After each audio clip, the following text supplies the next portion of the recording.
It is at this point still Putter Putman playing a nice easy race out in front, no problems all the way. And then we got John Crocker down with a prop stop, so he did have a problem. Flag comes out. John Putter Putman. All right. 49 Mayday coming in. With the Mayday, say your number. Coming 1-4. Look very hot, S-turn it, pull out and S-turn. The Mayday, say your number. 49. 49. 49, Roger. And you've got to take it. When I say ground loop, do it. And Bob Yancey took the R2800 out of his... we've got David Price. Looks like that he is into a problem there, setting down very hot, got that tail down, trying to get on those brakes, and we're going to have a runoff here, I'm afraid. Nine's on the deck, runway 14, about 3,000 foot remaining. About 1,000 feet left, and I'm going to call you ground loop as you go off the end.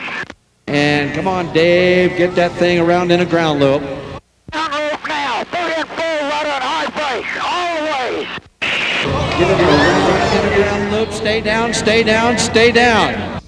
Welcome to Skyfire and the 25th anniversary of the National Championship Reno Air Races. I'm Jim Mitchell, and have we got a show for you. This is Sky Fury, featuring the best of the Skyfire series. Sit back now and get set to enjoy the best aviation performers in the world. 1988 was the year of racing Maydays in Reno, and Skyfire takes you there for every action-packed minute as pilots bring their planes down the hard way. You'll see Joanne Osterud perform, but this year her Stevens Acro has been replaced by a new airplane called the Hyperbite. We'll see what difference that makes as Joanne once again races Scott Hammock in his full-blown jet dragster. Jim Franklin and company put in a superb performance, with Johnny "Oh Yeah" Kasian doing what nobody dares, walking the aerobatic wing through the most outrageous aerobatics you'll ever see. And this year, we put a camera on the wing so you can ride up there with Johnny, but of course from the safety of your living room.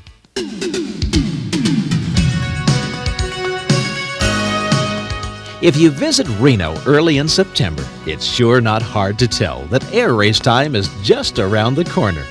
Where else can you find a parade of aircraft led by a beautiful P-51 Mustang being pulled through a residential neighborhood at 6 o'clock in the morning? While the actual races occur over a 4-day period, the celebration starts a full week in advance, so these airplanes are put on static display. Then it's back to more familiar surroundings at Reno Cannon International Airport. This year, the planes were so fast, many of the pilots who come to Reno to race in the slower bronze race were knocked out of the competition early by faster airplanes. Alan Preston of Dallas, Texas was there once again with his Dago Red Unlimited Racer. I was over on the foothills near the guide pylon on a Thursday afternoon when Alan went right over the top of us. With a 1,000mm lens on the camera, I couldn't follow him very far, but I'll play it for you anyway, so you can hear what it sounds like to have a full-blown racer go 30 feet over the top of your head.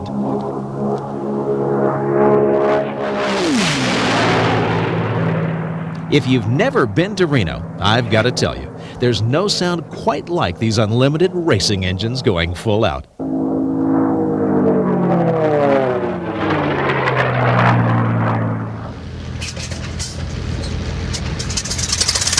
You'd think those engines would be loud as blazes when they start, but in fact many are not. From Skyfire's Hard Road to Hamilton, listen to 1987 Unlimited Gold winner Bill Tiger DeStefani as he starts the engine.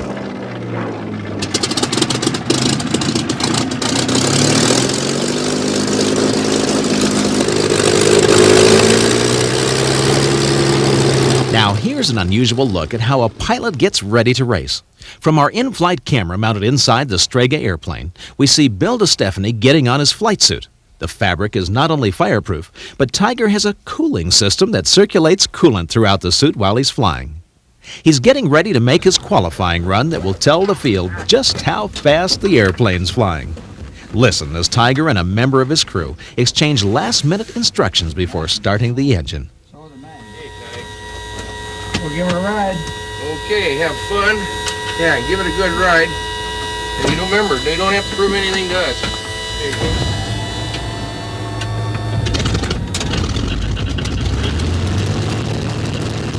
Tiger taxis out the plane to the run-up area to bring the engine up to temperature before takeoff. Then it's off to make his run.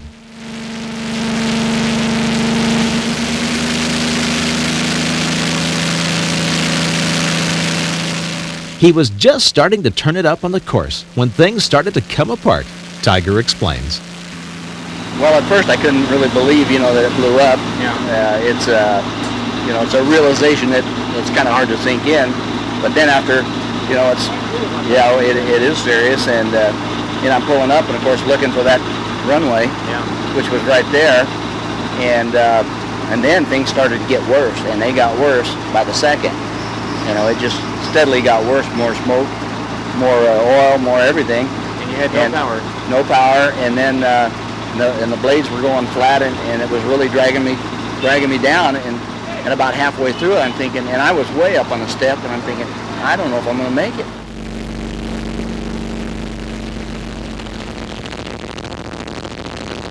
As he sets up for his Mayday landing, smoke begins to fill the cockpit.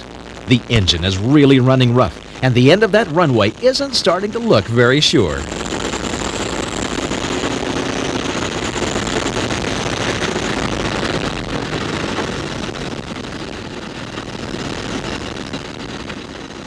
He barely makes the numbers as the engine gives out. Watch how fast the prop comes to a stop.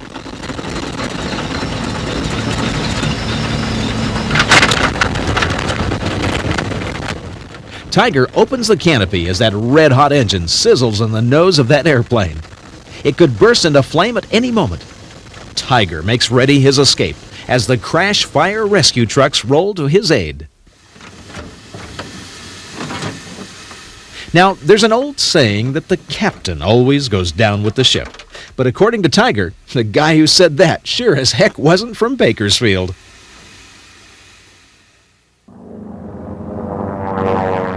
Well, it was over for Strega. But there was still plenty of action out on the course as the pilots continued to qualify.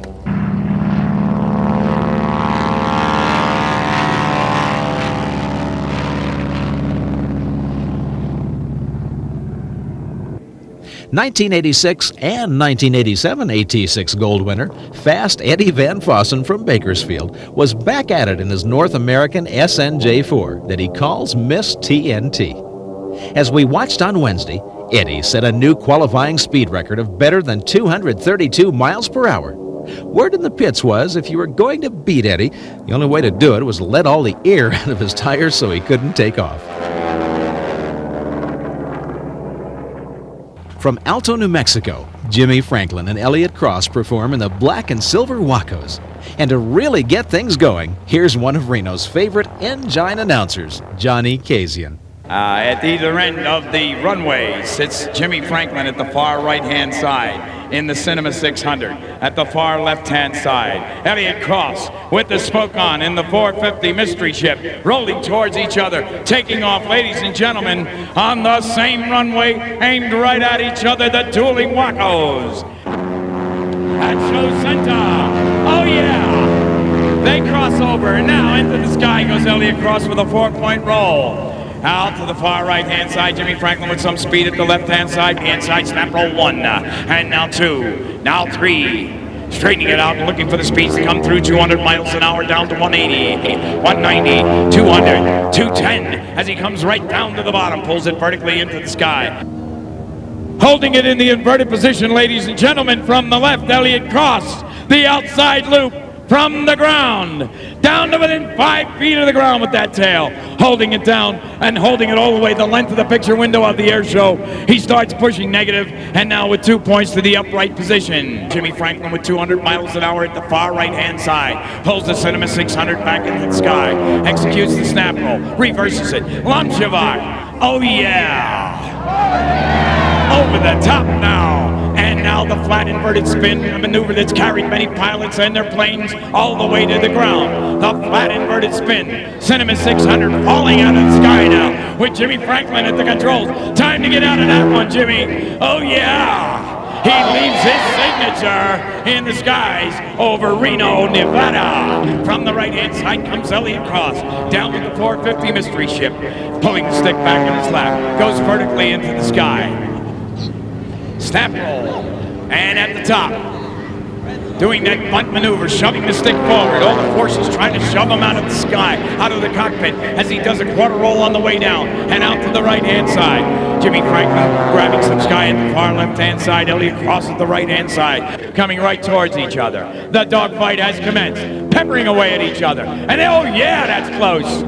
They crossed over, and now tied a knot in the smoke. Elliott Cross getting the advantage by wheeling it around and firing up at Jim. But Jim's got altitude. Altitude exchanges for airspeed. Down below him now. Elliott Cross stalling it over the top. Jimmy Franklin doing a half a roll and coming out. Elliott Cross read his book. He's right on his tail. He's got him peppering away at him. And Jimmy Franklin, knowing he's in trouble, up to the top now. Pulls it hard over the top. Elliott Cross cuts that circle in half. Follows him down. And hey, Jimmy Franklin, Elliott Cross read your book, boy. He's on your tail! As he rolls it around. And Jimmy Franklin in the sky trying to shake Elliott off of his tail. And Elliott right on him. Oh yeah! Over the top comes Jimmy Franklin. Elliott Cross peppering away at him. Jimmy in trouble. He's got to do something different, something extremely different. He stalls it. Elliott goes right past him. Jimmy comes over the top. Elliott's still flying. Jimmy straightens it out. Elliott reads it and comes down on his tail. Jimmy doing a hard bank to the right, now a hard bank to the left, and a snap roll. And indeed, he shook Elliott off. Now the rolls have exchanged, and Jimmy is the pursuer. Elliott, you're in trouble! And Jimmy right on his tail. Let's watch now as the boys from the Big Sky country put on a real power performance.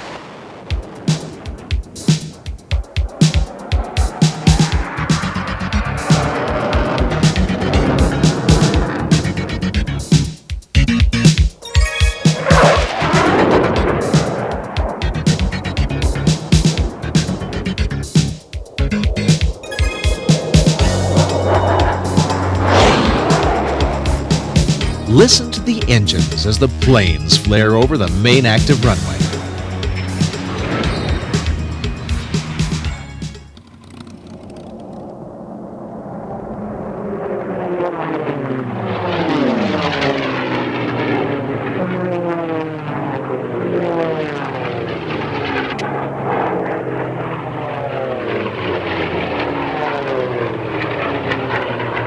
The race was won by John Putman in Georgia May at a speed of 414 miles per hour. He was followed by Alan Preston and Bill Rhineschild in Risky Business.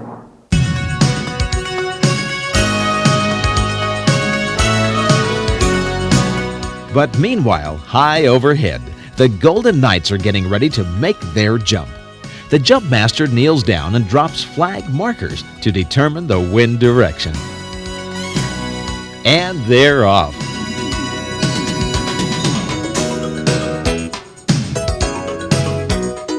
The Golden Knights are the elite of the Army's airborne soldiers. They have performed over 5,400 jumps since their inception in 1959. From their ranks have come 15 world champions, 72 national champions, and 10 national championships. They truly are impressive. Let's watch.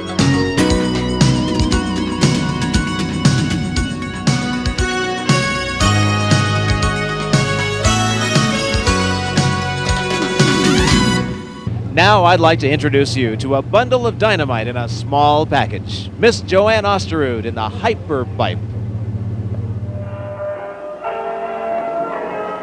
Joanne now is setting up for a maneuver. She calls the candy cane with a wing air show program. An air show routine is basically quite simple, but the whole point is to have it pleasing to the audience. It's like freestyle figure skating. None of the maneuvers in themselves, one by one, are all that. Some of them are difficult, but it's how you put them together.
Petite Joanne Osterud has not always used the hyperbipe to perform her aerobatics.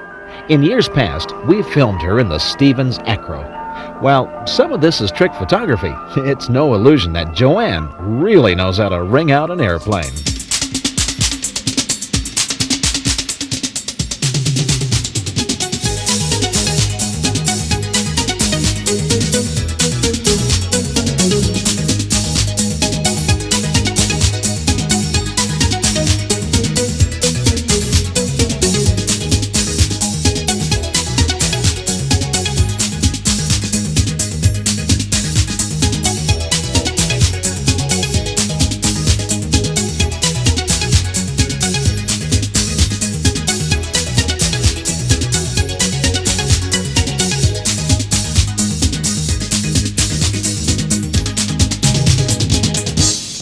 If someone's never done it, they might get a little queasy, but it's just like anything you do for the first time.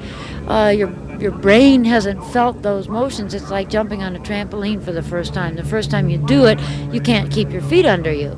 After you've done it a few times, pretty soon you're getting pretty good. Same thing with acrobatics. The person might be a little uneasy the first, but if it's done right, they shouldn't be scared at all. Now here's a different angle. With a camera mounted on the nose of the airplane, watch Joanne's hair fly through the air as she performs her aerobatics.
Very rarely do I look in the cockpit. I have my sequence written on the panel to kind of keep me on track as to what the next maneuver is, because you're concentrating so hard on what maneuver you're doing now, and particularly the wind and the positioning of the audience, so that you keep your routine right in front of everybody and don't end off somewhere in the next state while you're finishing up your maneuvers.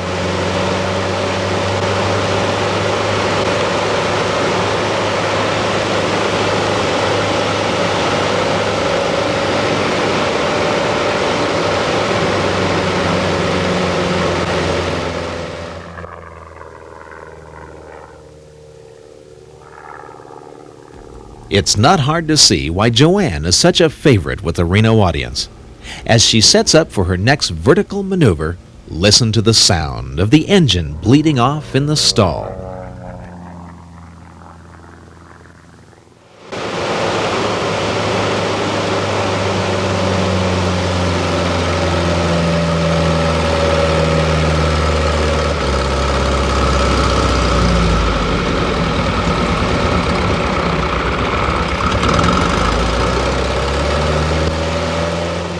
Now, every spring, historic Hamilton Field north of San Francisco stages the Wings of Victory Air Show. It's one of the greatest events you'll ever watch.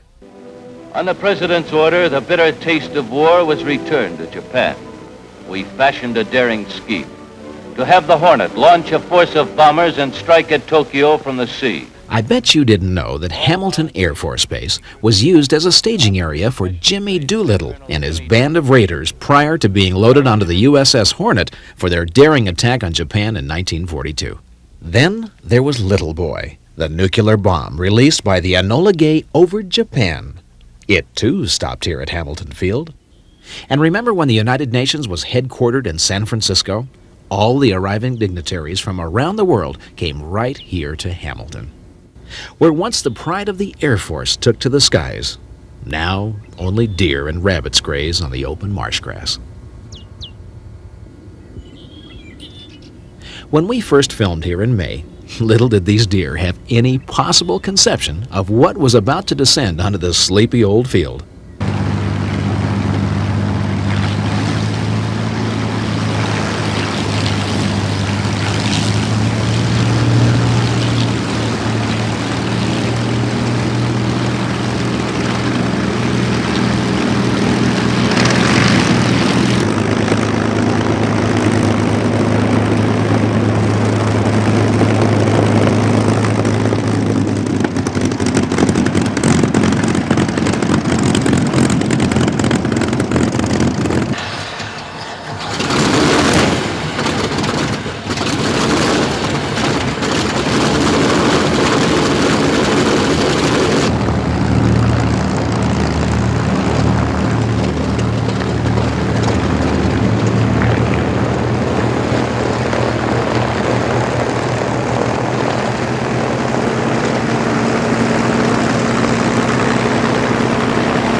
They had more aircraft, different aircraft on display than you'll ever see again.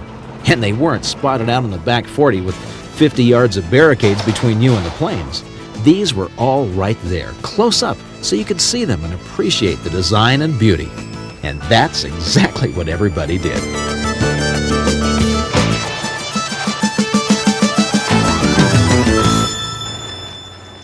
Aeroplanes weren't the only items of interest that had come to Hamilton.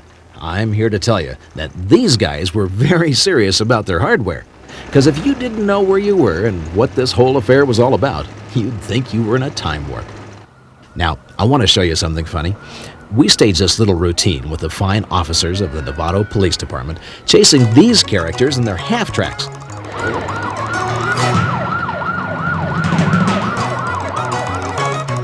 But when these guys turned around and came back out from behind the buildings, see if you can guess who wasn't part of the skit.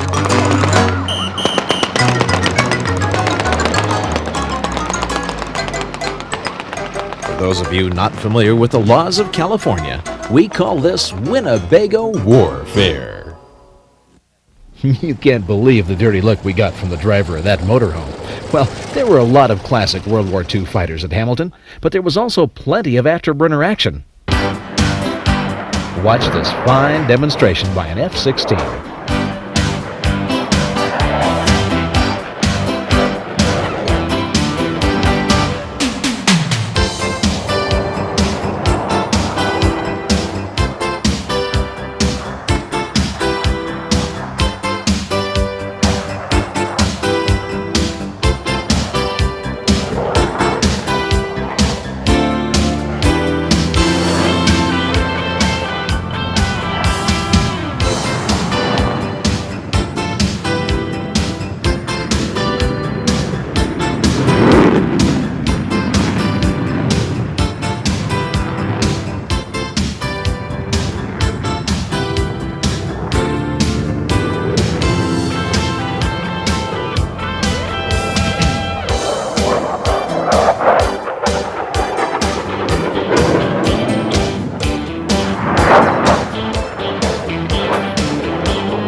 This was a great show because unlike so many other military pilots who punch holes in the sky so far up you can't see them with the naked eye, this demonstration was right down on the deck where everyone could enjoy it.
In contrast to the F-16, an old B-17 took to the skies to remind us of how far we've come in just 46 years.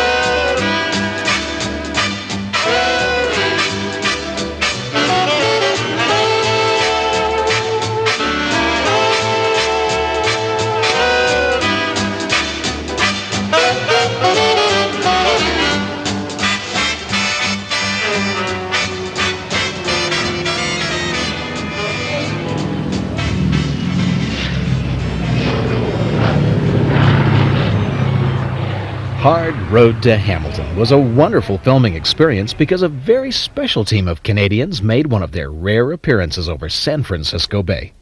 I speak of the Snowbirds in their Tudor trainers. Here's their grand performance.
as the Snowbirds come out of their big 9-plane loop. Watch as the two solo performers break the formation.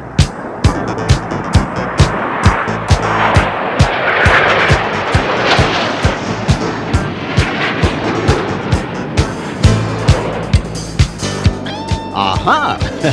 Here's something you weren't expecting. A beautiful view from the cockpit inside the formation. We're looking straight forward at the flight leader. Out the side window is a stunning snowbird's eye view of the city by the bay, San Francisco.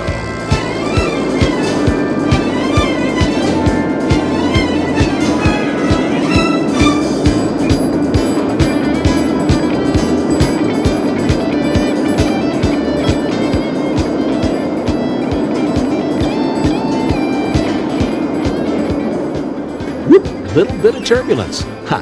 We just caught some bad air coming off Treasure Island and the Oakland Bay Bridge. Each year, the Snowbirds appear before 6 million spectators. They perform about 70 shows each season at 50 select North American locations. The pilots and their ground crews are all volunteers from the Canadian Armed Forces. Each team member serves a 2-year term, with half the team rotating out each year to bring in new team members. So you say you want to be a snowbird? Well, every November, the 431st Air Demonstration Squadron, which is the Snowbirds' official military designation, holds open competition to pilots from throughout the provinces. They come to Moose Jaw, Saskatchewan, the winter home of the Canadian Snowbirds, there to try their skill in hopes of making this elite team of Airedales.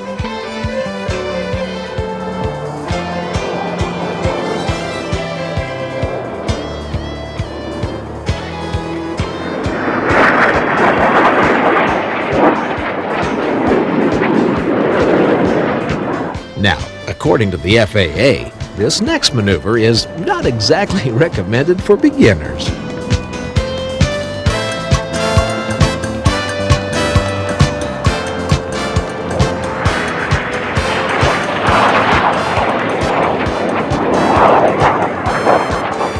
Now here's something I bet you didn't know.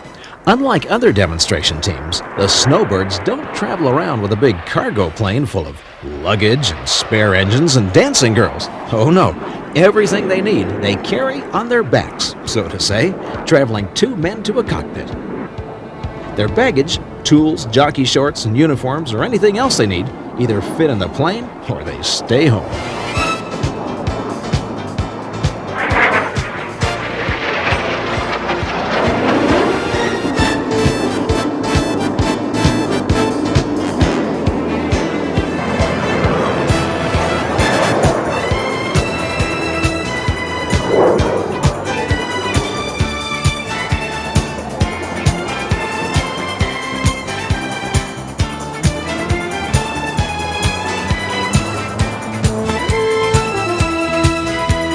Fabulous Canadian Snowbirds. Now, in case you're wondering why we call this program Hard Road to Hamilton, here's the answer. As the Snowbirds taxied back to the ramp, the skies overhead began to darken as if serious weather were about to move in. Bob Hoover strolled up and said, "Morning, Jim, how are you?" I said, "Looks like it's going to rain, Bob." He replied, "Jim, I just talked to a fella who knows this area well, and he assured me these clouds will burn off and the sun will be out in half an hour."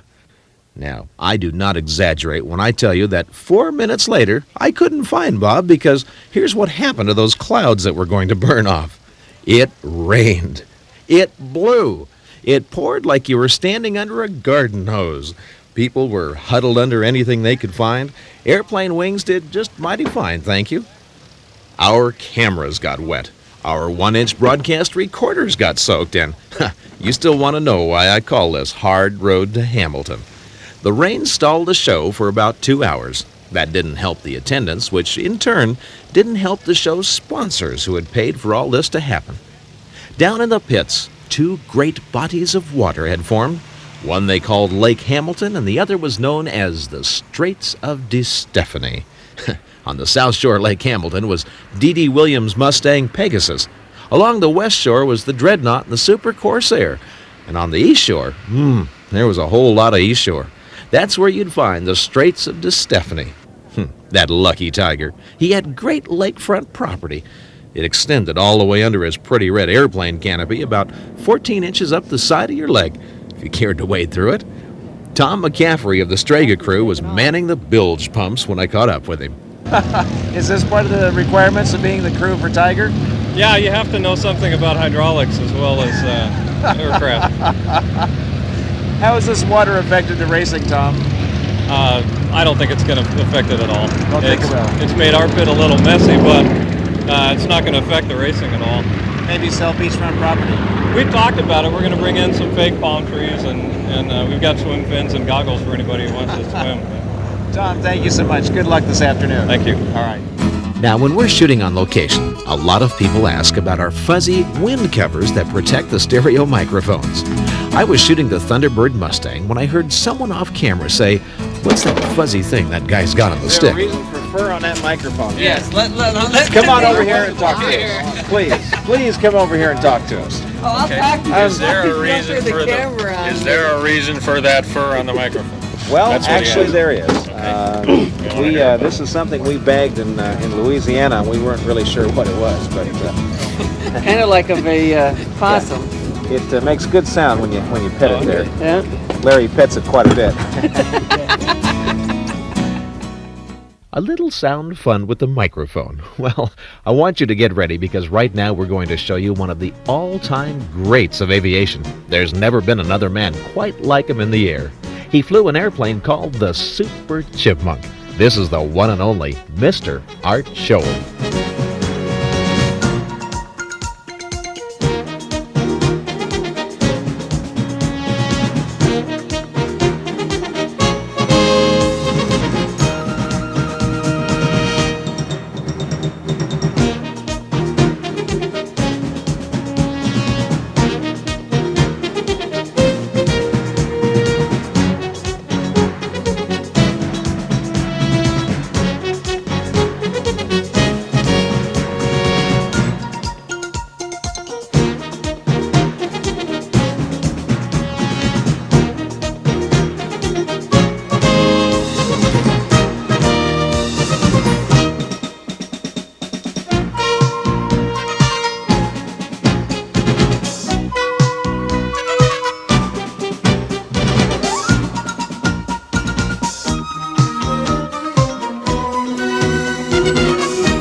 Now here's the maneuver everyone's been waiting for. It's called the Lumpschlavek. Watch closely as Art Scholl literally throws his airplane across the sky, completely out of control.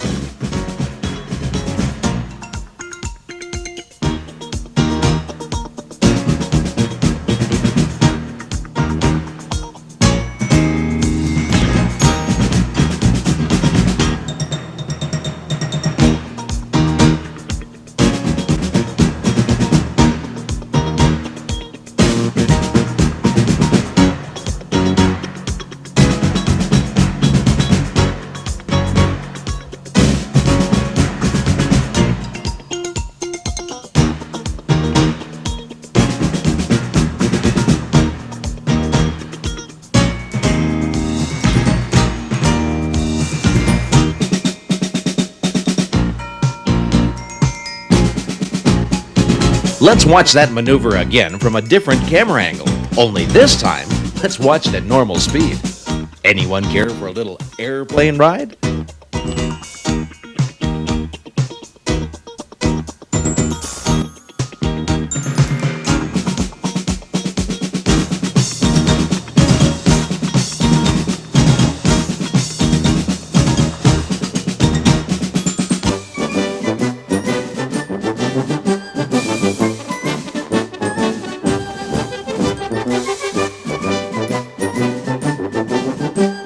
Watching Art Scholl perform is sort of like watching a three-ring aerial circus. He's got colored smoke, firecrackers. What's next? Well, watch as he flies inverted only inches from the ground to snag a red ribbon off the runway with his vertical stabilizer. Here it comes!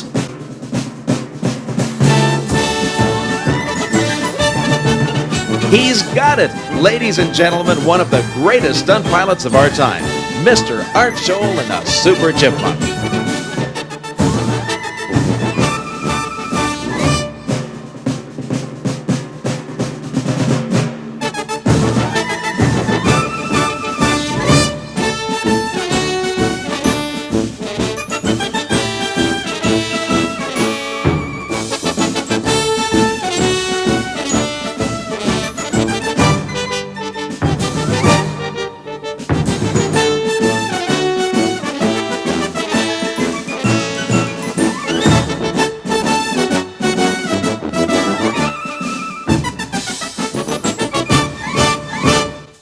A fabulous performance from Mr. Art Scholl.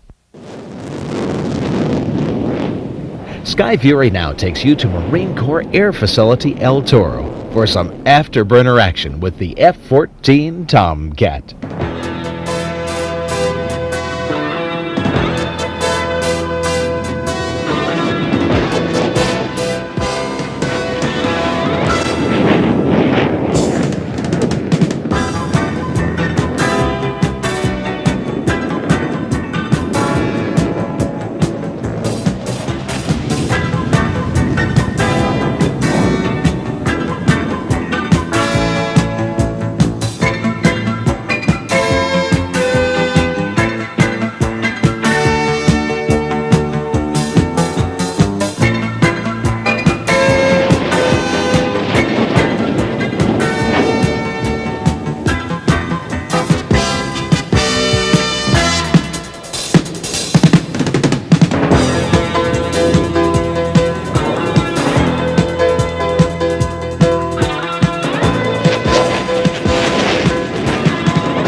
The F-14 Tomcat, top gun of the fleet and pride of the United States Navy, shown here in the carrier landing configuration. Gear is down and the arresting hook extended as the F-14 slow flies the field.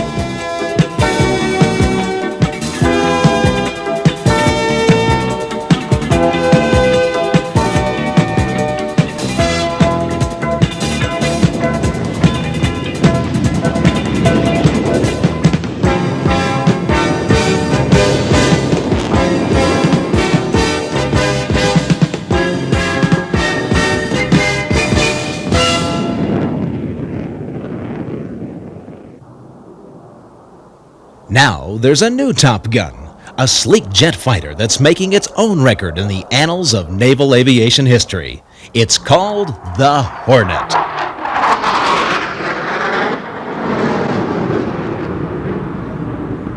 The McDonnell Douglas F-18A Hornet has been demonstrated solo by the Navy at several public air shows around the country.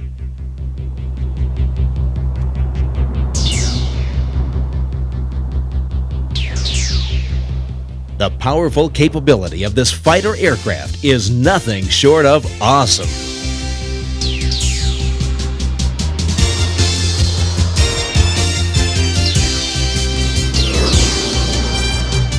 Here, Captain Wade of the Royal Canadian Air Force circles the field in a continuous stall at only 60 knots of forward speed.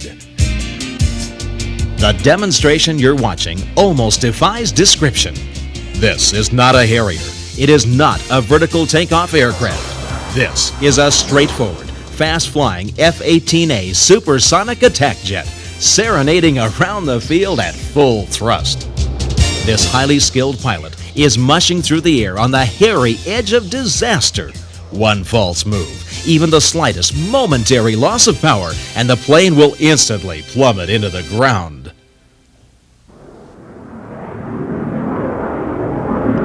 Real skill working there in the pilot's seat. Well, next, Sky Fury takes you to an unlimited aircraft race in Reno for a photo finish. Now, in this race, two planes, a Mustang and a Navy Corsair, are battling it out for the lead. Race announcer Sandy Sanders picks up the action of the final lap. Okay, on number 6, dropping it downhill now. Ted Kelly pulls in right behind him, and they're going to have a fight to the finish. And it's Yancey, as he's got that 2,800 ground all the way up. As they come into number 7, right down on the deck. Almost got the front blade in the sagebrush out there. And it's Yancey. And I know that left hand has probably got cramps from going so far forward against the firewall. And they're going to be coming around pylon number 8 now. And it's going to be a race for the go. And here they come. With it's Kelly up high. Going to try to make a run for it. And it's Yancey down low. It's going to be fast. The Mustang beats out the Corsair for a great racing finish. Reno is the only place in the world where these classic World War II piston engine fighters line up and battle it out on a 9-mile oval course. From inside the cockpit of Howard Pardue's Bearcat, watch out in front as two other aircraft jockey for position. Let's listen in.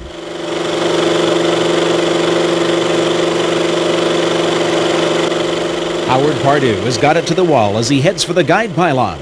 When he reaches pylon number 4, watch as Howard's airplane catches bad turbulence.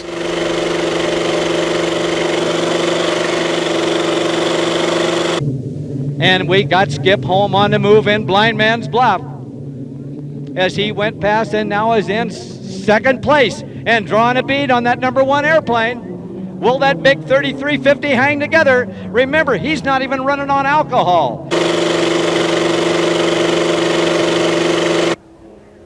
Whoa, and there he goes, number 69, Georgia May.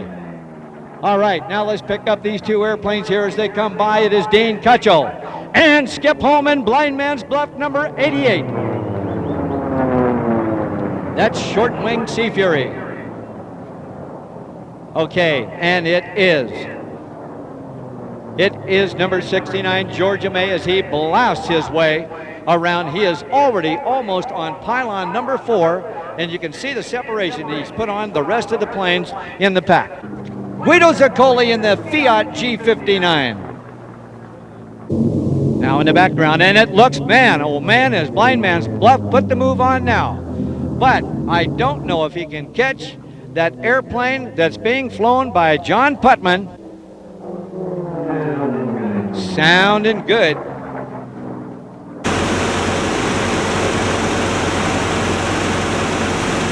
That's Wally McDonald in 106. Pardue starting to run the power up. Starting to run the power up on the Bearcat. Watch him as they come into this turn.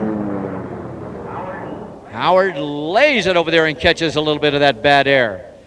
The silver race concluded with John Putman in the all-silver number 69, Georgia May, taking the checkered flag to win. Followed by Skip Holm in Blind Man's Bluff. And Howard Pardue from Breckenridge, Texas in the number 3 spot. We'll have more exciting racing scenes later on. It was about this time that one of America's newest bombers flew in over the field. No, not the Stealth, but a mighty mean-looking machine, the Rockwell B-1B bomber.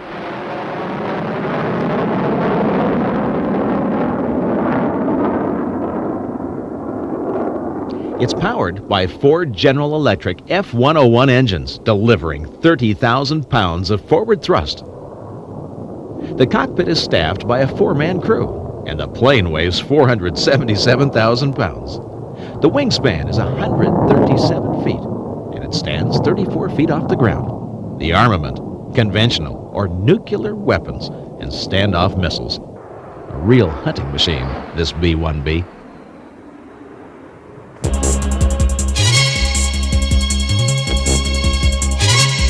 Now, from north of the border, in those black and gold airplanes, here are the Ray-Ban Gold.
Nice job, guys.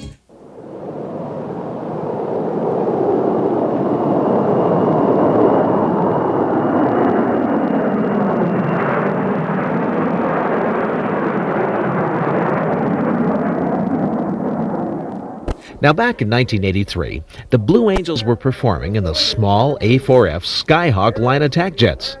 This aircraft was highly maneuverable, and the team of 83 was hot. Here's the Blue Angels in their A4s.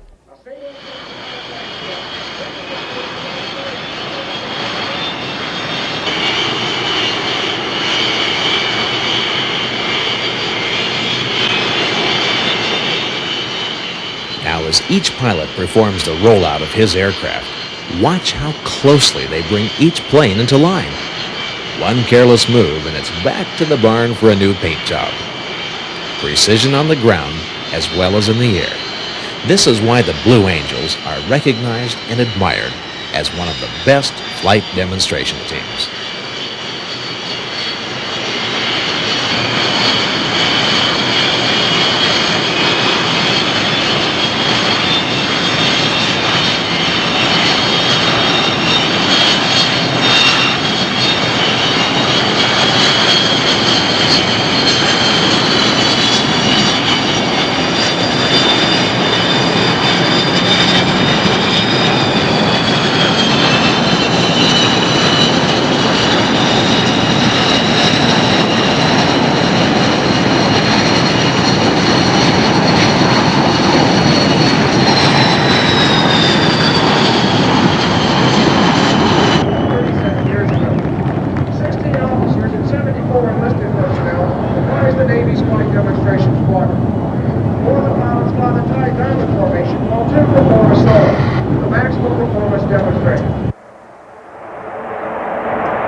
The show is on as the Blue Angels roll down the main runway here at the Reno National Championship Air Races.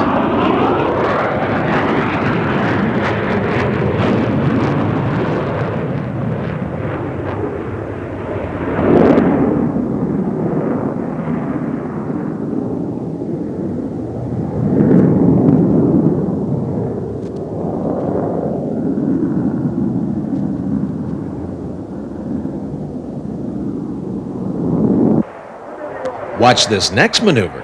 See how incredibly close the pilot's wingtip comes to the asphalt at the bottom of his turn.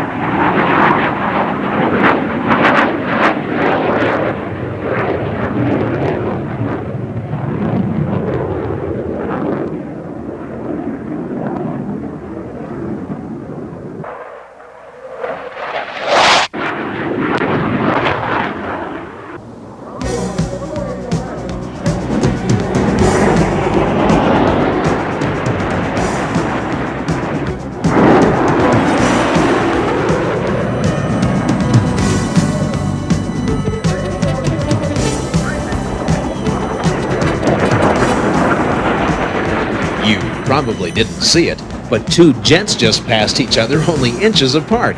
Let's watch that again in slow motion.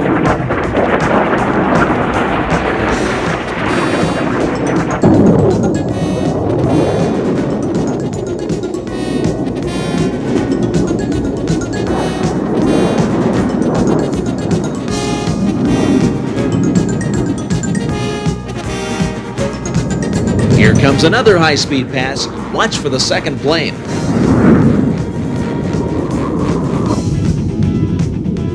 Let's see that again from a different angle in slow motion.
Blue Angels are flying A-4 Skyhawk attack aircraft, just like the ones they fly off large aircraft carriers in faraway oceans all over the world.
You won't find a more blue sky than September in northern Nevada. The temperatures are mild, the winds are calm, perfect aerobatic conditions.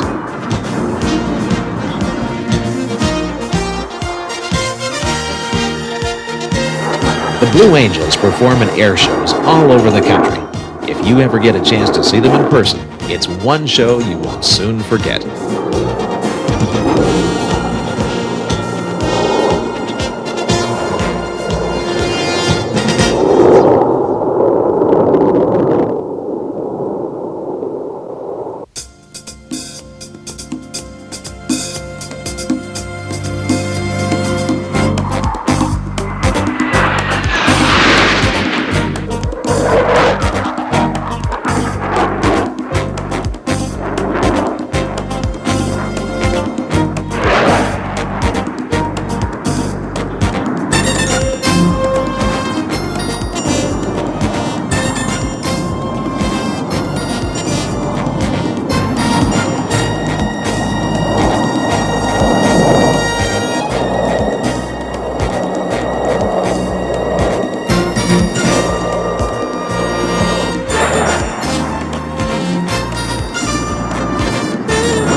Watch the precision of these two incoming aircraft.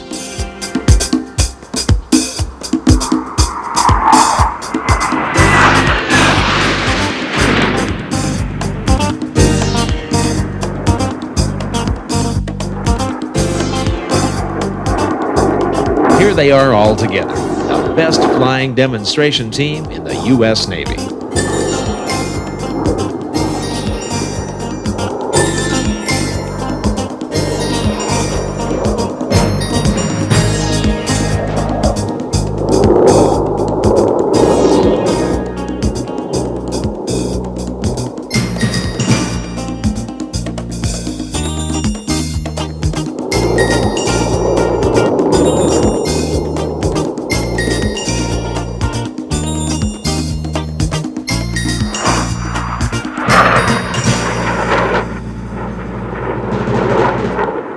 Now in a moment, you're going to see Scott Hammocks and his jet dragster.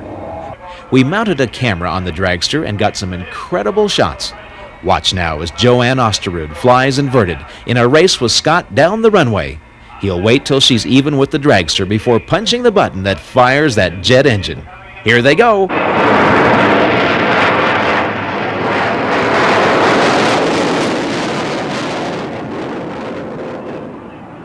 Scott Hammock caught the airplane on this pass, but there's always another day, Joanne. Now here's a new act for Reno. Pilot Bill Warren and the Daring Damsels put on a stunning performance in a modified Stearman. What makes this act so unique is that two women, Connie Warren and Kathy Rivas, walk the wing simultaneously, a one-of-a-kind act.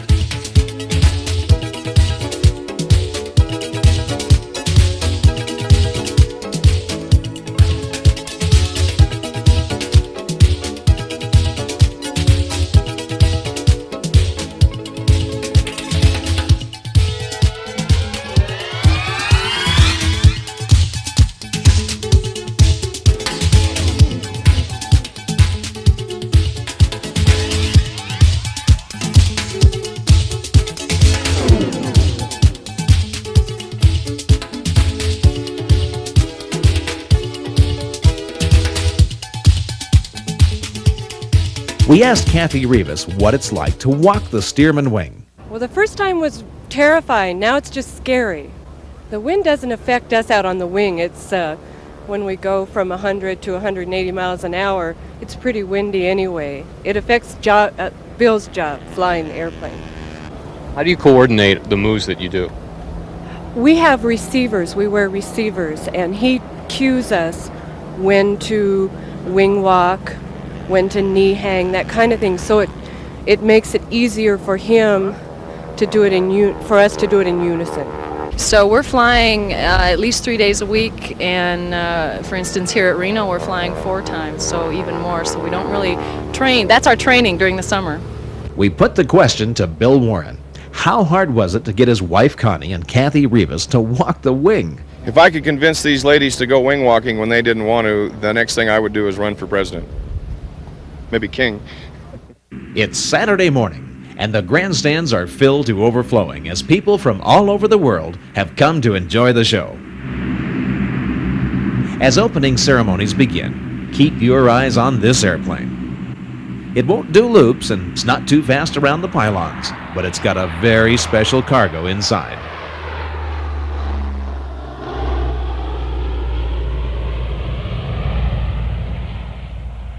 Watch now as high overhead, the 4th Force Reconnaissance Company of the U.S. Marine Corps Reserve perform a 30-man static jump.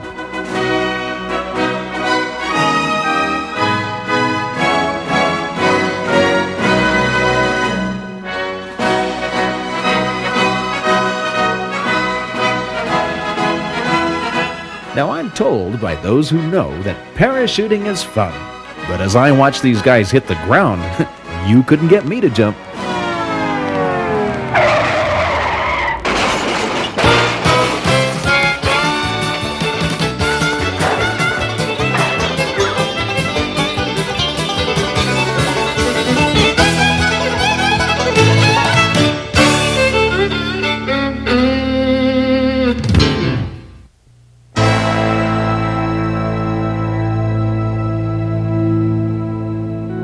And now it's our pleasure to introduce you to one of the great pioneers in aviation, Mr. Robert A. Bob Hoover. Funny thing is, the man's still flying, and I guess that's why he's such a legend. When Bob Hoover tested America's first jets, flight simulators were unheard of devices. the pilot did it all. With a flight card in one hand and an angel on his shoulder, Bob Hoover took the propellers off of aviation and blasted America into the jet age. He's logged thousands of hours and survived more airplane crashes through testing than any other living pilot. And I guess that's why he's so darn good. Bob Hoover's story is that of a real living legend. The story you are about to hear is true. It is a story of a man who, by all accounts, never should have lived a day past his 30th birthday. He was born on January 24th, 1922, in Nashville, Tennessee. He would grow up to become a performer without equal, a man whose talent was so great that his name would be put forward as a hallmark by which other men of his league are still measured to this day. He never played a lick of music, doesn't care too much for driving a car, but friend, no one can fly the wings off an airplane like Bob Hoover.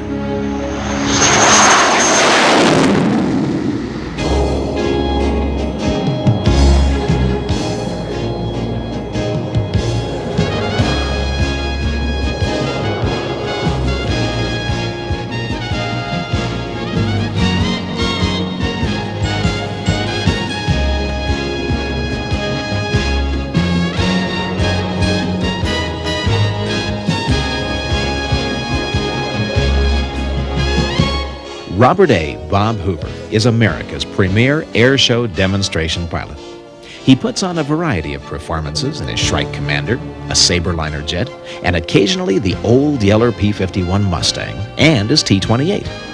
As we watch him perform those slow, graceful maneuvers, many people have no conception of this man's extraordinary aviation career. He's been called the Great One, a legend in his own time. When pilots compare pilots, it's the name of Bob Hoover that is the measure of comparison. Chuck Yeager says he's the best stick and rudder man in the business. He's survived more aircraft accidents through testing than probably any living human being. So who is this man that so many revere? I wanted to know, and that's where this incredible true story begins. At the age of 16, Bob Hoover soloed his first flight, using the $2 he earned working all day at a grocery store to pay for the flying lessons. His first airplane flights made him desperately ill, but he fought back a queasy stomach and overcame the discomfort through continued practice. He joined the Tennessee Air National Guard at 18. Didn't expect to fly till he reached 21, but that all changed on December 7th, 1941. Wave after wave of enemy planes bombed American aircraft and units of the Pacific Fleet in a treacherous attack which achieved perfect tactical surprise. Other Japs went after U.S. fighters on auxiliary fields. In spite of the terrific pounding, our pilots and mechanics were able to get 4 P-40s and 2 P-36s in the air within the first 30 minutes and offer some resistance. The United States had suffered a crushing blow, and the nation was at war. America at war needed every able-bodied pilot, so Bob Hoover quickly found himself in the Army Air Corps, flight testing reassembled aircraft in Africa. Once I started flying all of these many different airplanes, everything that you can think of in the war, they were assembling Spitfires, P-38s, P-40s, P-39s, the first P-51s. All of these airplanes were brought over in crates and put together, and myself and another pilot did all the flying in those airplanes. And of course, we built up a wealth of experience in a very short time. In addition, we got to fly most of the bombers that were in for repair, engine changes, or whatever kind of maintenance was necessary. The people didn't know the airplanes that were putting them together, and things would be left out, all kinds of shortcomings. And during that time period, I had more accidents than I care to remember. Nothing serious, but enough to where the airplanes were damaged. You know, the gears wouldn't come down, or engine failures, or fires. But from each one, I gained an experience, and it's all cataloged in your memory bank, so it comes out later when you might need it. We found this article from the Nashville Tennessean, which states that Bob Hoover had 17 crashes during testing of aircraft in North Africa due to structural defects. But more than anything else, Bob Hoover wanted to be a combat pilot. Bob Hoover was shot down over the Mediterranean Sea. Floating for hours with shrapnel in his legs, a German U-boat picked him up, sending him to a POW camp for the remainder of the war. After the war, Bob's expertise as a test pilot was so well known, he was assigned to right field to flight test captured enemy aircraft, including the German Heinkel 162, a jet made out of plywood. It was 1945, and Bob Hoover was one of the Army Air Corps' top test pilots. They moved him to a large lake bed in the California desert called Muroc. Later, this would come to be known as Edwards Air Force Base, where rocket sleds and astronauts were mixing it up with all sorts of experimental aircraft. But before Bob left Wright-Patterson, he had a chance meeting in the sky with this gentleman. The first time I ever met Bob was when I used to set up there above right field at about 15, 20,000 feet and wait for somebody to take off and then jump them as they climbed out, and then get in a dogfight. And the test pilots wouldn't fight. They kind of chicken. And I remember, I think it was a P-38 took off, taxied out and took off, and I came down and man, about the time I got within 3,000 yards, that thing, it began to bend around and look at me. I went by and, man, reversed, and we scissored around and got in a luftberry and canopy to canopy and wide open and all the way down, and said, Jesus Christ, man, that guy about to turn me every way but loose. And we flew around and finally just, neither one of us was doing any good, and we finally broke it off and came back and landed. And I knew it was one of the fighter test section's airplanes, and he came in and parked, and I parked 51 and he parked in the next row, and the old lanky lieutenant got out, and I went over and I said, man, you're really shit hot in that airplane. That's the first time I ever see old Hoover. I remember his name, and we got to be good friends. We went to Edwards Air Force Base and the site of Pancho Barnes' bar, there to reminisce about the good old days and their flying experiences. I can remember buzzing this place in every airplane that we flew in. Remember when we checked out in the N9M at Flying Wing, and you got to fly it first, and going down the runway with both feet on the rudders. I remember only too well. Yeah, and then you came over here and buzzed Pancho's, and I think you did the first roll ever done with a Flying Wing. Yeah, I remember that. They swapped lies and told bad stories, and then settling down in front of the old hearth, they talked about the dangers of flight test. Yeah, we burned a few airplanes up out here, X-1s and B-50s, motherships. Yeah. Blew them up right on the ground. But that was the only way we had of getting above Mach 1, and it's part of the acceptable risk. Christ, it's like you killed a lot of people. That's the way you got data, though. That's a point that in recent times, people don't stop to realize that in our time and before us, we lost test pilots all the time. I started out with a company, had 6 test pilots, and the first thing you know, there are only 2 of us of that original 6. Keep bringing people in, and they get killed, and you keep bringing more. And here at Edwards Air Force Base, as you drive around, Chuck and I have more, every street named after a friend of ours that we've known over the years. You got to be good, and to stay alive. Is to stay alive, and that's the object. The more experience you get, the better you get. Now, while the Air Force had accepted the F-86s, the Navy was still testing their XFJ-1 prototype airplanes aboard the USS Boxer to see if the planes could meet specifications. Landing high-speed jets on a pitching carrier deck was a new ballgame back then. The test pilots had to come in hot and set the gear down hard to verify that those new planes could withstand the vicious pounding that naval operations had to offer. As you're about to see, this was a high-risk business for the test pilot. Miraculously, some of these men, such as Bob Hoover and a handful of other courageous test pilots, lived through the experience. North American Aviation totally redesigned the XFJ-1 to a new swept-wing design, the XFJ-2. Seen here on her maiden flight with dark navy colors, she had none other than Bob Hoover at the controls.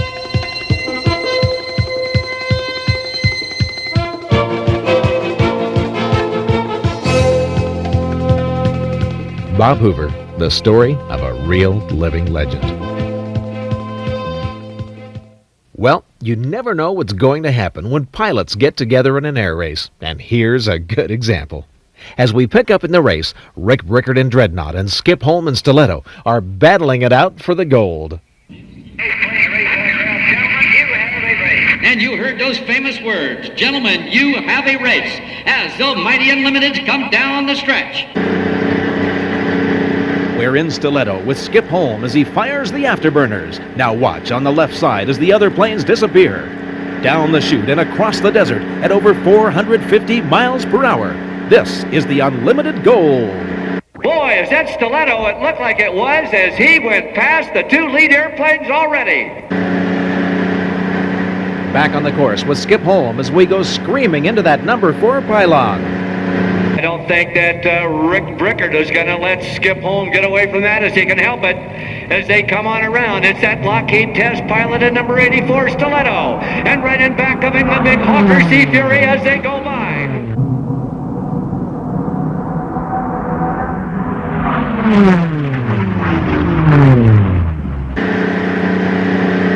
Skip Holm in Stiletto has got it redlined as he comes off pylon 6, but he has competition. It is Rick Brickard as he comes in the overhaul Stiletto there in the background as he comes up and underneath. And no, Skip Holm says no, don't take it away from me. Skip Holm brings Stiletto down the home stretch, his left hand to the firewall, but high overhead, Bob Hoover sees trouble. Skip, you're throwing smoke. Under Stiletto, you're smoking, white smoke. As they're almost wingtip to wingtip now. With the Sea Fury, now, Dreadnought goes out in front, and it definitely is smoking bad now. That's the Stiletto. Looks like he has got a fire going. Skip, you got oil right there. And as Brickard comes in for the kill, it's Holm as he shoves that throttle forward. 84 is the Mayday, 84 is the Mayday. Skip Holm has called a mayday, but Bob Hoover is dropping down to check out Stiletto. Got an awful lot of oil on your right-hand side. There's no smoke at this time and no indication of fire. Now, as Skip sets up for an emergency landing on 2-6, oil from his badly damaged engine hits the windshield. Now, let's cut to the ground camera as Skip shoots final over the field.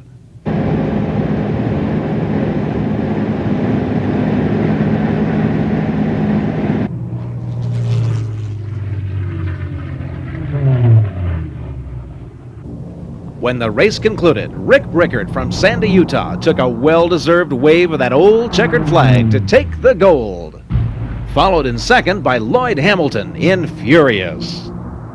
And Bill DeStefani in the Skoal Bandit clocked in the number 3 position. I think really the highlight is when I climb out on the wires and hang on to the wires and fly beside the airplane while Jimmy does a loop and a roll. All the way around, up and over. Look at Johnny, he is having himself a real good time. You're watching the dynamic duo of John Kazian and Jim Franklin in a sleek black airplane they call the Waco Mystery Ship. With Jimmy Franklin at the controls, he is such a superb pilot. I mean, no matter where I walk on the airplane, I know he's working like mad in there correcting because I'm destroying all the good lift characteristics of this beautiful aircraft that he built. And but with Jimmy at the controls, I never know how much work he's going through because he's always got a grin on his face and he's always doing exactly what has to be done. And watch this. Want to go for a ride? There you go, all the way around. There's 1 snap roll, 2 into the tailspin, all the way around. He did 3.5 turns across the sky right there. Johnny Kazian right up on top of that wing, his arms stretched out. Going straight up into the sky. Now watch this. They get right up there, still going straight up, still straight up. How about a tail slide with a man on top of the wing, coming straight back down. Oh, all the way around there. Okay, Johnny Casey, keep your eyes on his hands up there, and all of a sudden you'll see him either wave or give that charge signal again. Elliott steaming in from the right, pulling back on the stick, coming down out of the 3, the 4-turn spin is Jim Franklin. Remember that on that wing, going through those spins, is Johnny Kazian, Hollywood stuntman, diving down now, looking for about 160, 170, 180. At 185, they pull back on the stick. Johnny, the Cinema 600, and Jimmy Franklin in the cockpit go through those high G-loads. As Elliott Cross now maneuvers out Just to the left of the start-finish pylon. Going through the torque roll, high and to the left is Jimmy Franklin. Riding through that torque roll, breathing all that smoke. Right about in here is Johnny Kazian. Now, as they get lower, you will be able to pick out his figure on that wing. We are the only true wing walking act in the world. I mean, no ropes, no wires, no cables. And Jimmy Franklin, the aircraft that he designed and put together, it does Lomshevox with me on the wing. Torque rolls, tail slides with me on the wing. Now, we had just finished this interview when from out of nowhere she came on us like a shot. By the time I framed up, it was halfway out of sight and into the next county.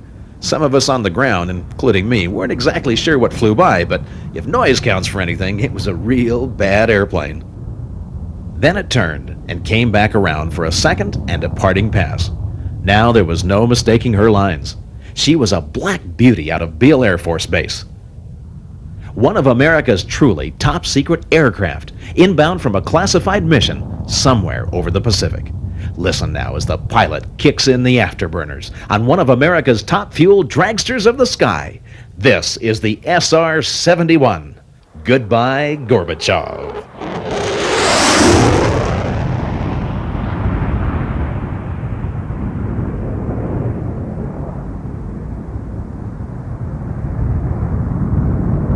The world has turned upside down for this aviator, but that isn't so bad when your name is Craig Hosking. Craig not only performs superb aerobatics, he also lands his pits upside down. Watch this.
Here come the Thunderbirds. From Nellis Air Force Base down Las Vegas way comes the pride of the United States Air Force. Let's watch their powerful performance.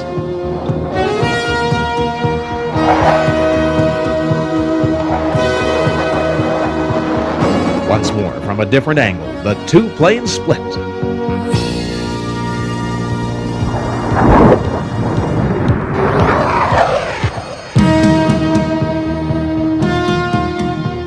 Take a look at the fire in the afterburner.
fabulous Thunderbirds making the sound of freedom. A giant C-5A flew in over the field. This plane is so huge that at 150 miles per hour, it almost seems to hover. Listen to the whine of those engines.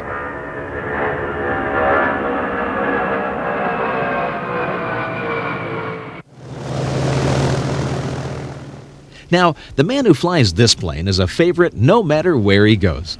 In my book, he's the foremost colonel in the Confederate Air Force. This is the Chief Executive Officer of the Thunder and Lightning Gang, Mr. Lefty Gardner.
Well, that's our program, and I hope you enjoyed it.